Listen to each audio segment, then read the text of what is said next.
Nyako, hivi kan. Nenda kununua food. Kuna chakula kwa nyumba?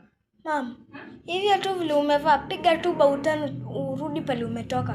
Maria, uvae nguo nyingine. Maria, nini maana kitu nimevaa? Ni fupi sana. Hii nguo? Fupi wapi? Mama uoni pale hiyo nguo inafika.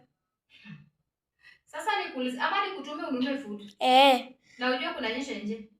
Kama ni hivyo, ni unitume. Kama si hivyo, kama hutaki kunituma, urudi upige tu bautani vizuri. Urudi pale umetoka uvae nguo nyingine. Yaani Maria tumefikishana hapo kwenye unanikomandi kwa nyumbani. Unanikomandi kwa nyumbani? Sasa fanya hivi msichana. Unaona hiyo chakula? Lakini hata vitu zenye nataka kununua, lakini surely. Nguo ni fupi sana na kuna baridi nje. Hata baridi, sina otherwise. Piga bautani. Unajua kuchoka, siku nataka kutafuta nguo. Takubidi tu.